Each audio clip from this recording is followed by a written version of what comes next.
Terjawab sudah teka-teki penyebar tabloid Anies. Jakarta, teka-teki siapa penyebar tabloid berisi kisah Gubernur DKI Jakarta Anies Baswedan di Malang, kini terjawab. Tabloid itu ternyata dibagikan oleh relawan Anies. Dilansir Detik Jatim, Sabtu, 24 September 2022, Ketua Relawan Anies P24 Kota Malang Joemawan Muhammad mengatakan pihaknya merupakan penyebar tabloid itu. Yang menyebarkan tabloid itu memang kami. Artinya, menyebarkan tabloid itu di Kota Malang, kata Joemawan Muhammad. Joemawan mengklaim relawan Anies P24 Kota Malang menerima 3.000 eksemplar tabloid dari Jakarta. Dia mengatakan tabloid-tabloid itu kemudian disebar ke sejumlah ruang publik. Kami sudah sebarkan sekitar 2.800-an tabloid dan hampir habis. Sekarang tinggal 200-an saja, jelasnya. Joemawan mengklaim relawan Anies P24 sudah mendapat persetujuan. Dia juga menyebut ada ketua relawan Anies P24 bernama Gunaris di tingkat pusat. Di Jatim kita sudah ada DPD juga, tinggal beberapa saja, yang belum terbentuk, katanya. Awal mula heboh tabloid Anies.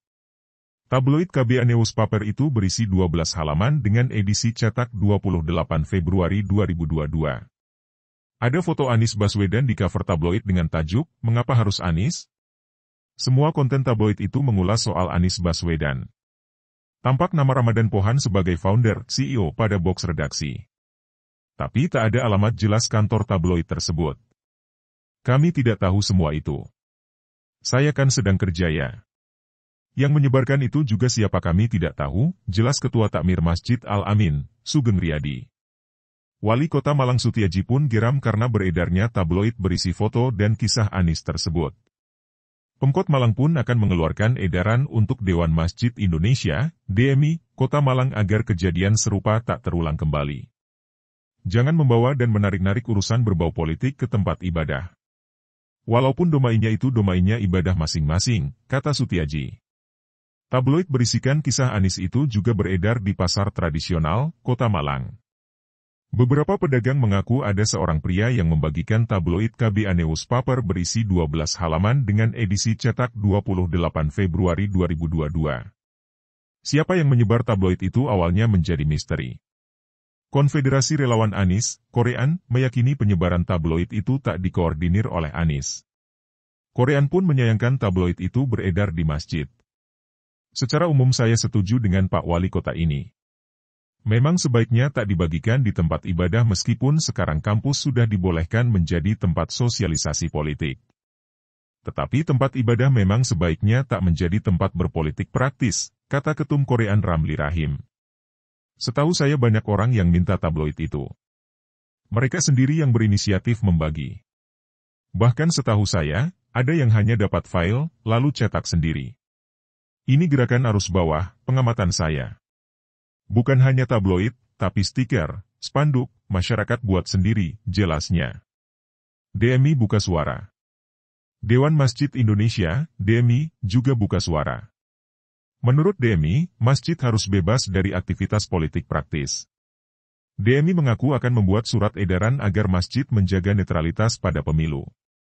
DMI sendiri, sebagaimana pada pra-pemilu yang lalu, akan mengeluarkan edaran terkait netralisasi masjid atau musala sebagai tempat ibadah dan berkumpulnya jemaah inklusif dengan berbagai latar belakang, primordial, budaya, paham keagamaan, adat istiadat dan sebagainya sehingga masjid tetap mengutamakan keutuhan umat, masyarakat, dan bangsa. Kata Sekjen DMI Imam Ad-Darutni dalam keterangan tertulisnya, Selasa, 20 September 2022.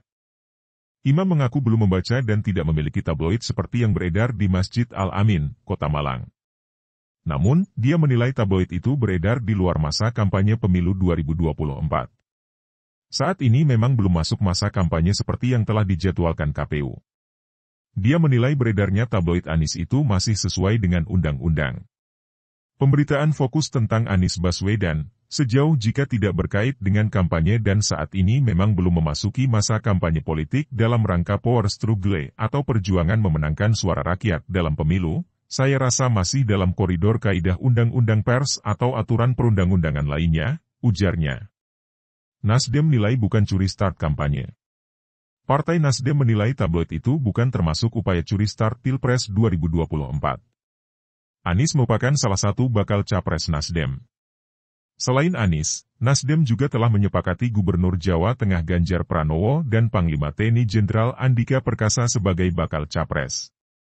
Itu bukan mencuri start kampanye start duluan, kata Wakil Ketua Umum Partai Nasdem Ahmad Ali kepada wartawan, Kamis, 22 September 2022. Ali mengatakan Anies merupakan salah satu figur yang telah menyatakan siap untuk mengikuti kontestasi Pilpres 2024. Oleh sebab itu, beredarnya tabloid yang berisikan sosok Anies ramai dibahas publik. Tergantung dari sudut mana melihatnya. Kalau juga kemudian itu ada unsur politik, terus apa masalahnya?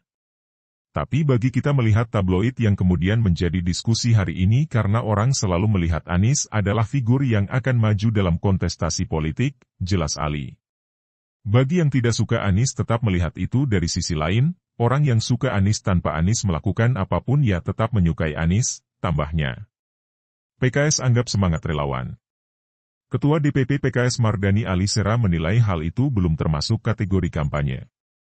Dia mengatakan kampanye pemilu 2024 diatur oleh KPU dan telah memiliki jadwalnya tersendiri. Belum masuk kategori kampanye, kata Mardani kepada wartawan, Kamis, 22 September 2022. Mardani menilai tidak ada yang salah dengan penyebaran tabloid tersebut. Menurutnya, pembagian tabloid itu bentuk semangat para relawan. Kadang yang semangat melakukan para relawan, ujarnya.